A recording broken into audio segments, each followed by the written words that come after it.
Nai guys, makambozviona ukupi zvandinoitirwa namukoma wenyu mashure akadaro. Ausati mwana ndikutaura nevanhu.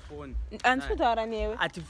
Nai munhu akati hanzi ndinoda kubvisa ringi according to our culture. Culture yekuti ndiperekedze.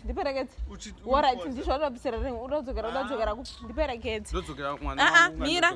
Mira. Zvomwana wako izvo. Mira.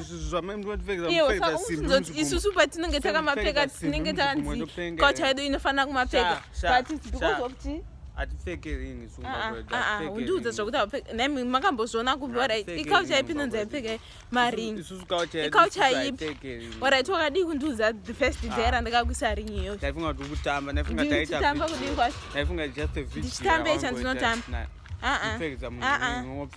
Nyarara. Handisi kutaura newe. Ndichitaura newe wakandirafura. Handisi kuida.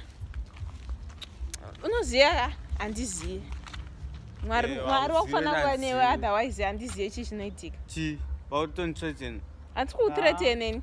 Takaudzwa zvakawanda isusu. Ndakambokuudza before, I don't fear threatening. Wandiomesa mate mukana kudai. Kuomesa mate chii? Chakuda kubvisira ringi chii? Culture yedu haipfeki ringi. Ndibvunzani. Mukoma wangu, sekuru wangu anga asina ringi. Sekuru. Iwe. Hauna sama zvaunoita serious. But vajunior ako ka? Chii? Zvinhu zvinofanira serious nelife. Handisi serious nelife. Hausi kudya, hauna kutsvukira. Izvozvo zvine basa reko ringi uri kuda kuibvisirei? Serious nelife inobva paringi. Saka ringi unoda kuibvisirei? Inotadza nekubva ipapo. Manje nhasi unoswera neni? Kupi? Kwandiri kuenda. Uri kunoswera neni? Ngatidzokere totora mwana. Handei. Ngatidzokere tinotora mwana. Toenda tese muswera makandigaririra nhasi nemwana wako. Chiringi. Ndokundiudza kuti nechiringi iwewe. Chiringi chisimbi. Nchokive.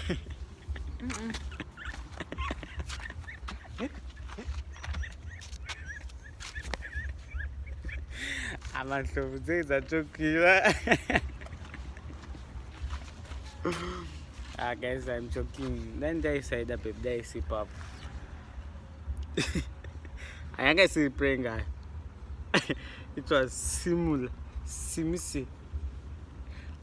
Nozati vanchemedza saka ndinchidzosa zvishoma. Baba tinotaura vanhu zvakaperera izvozvo. It was not playing, it was similar. Vajunior ka? Nditakure bhegi wazonditazotaka bhegi kuti zvitata nditi husband metiye aya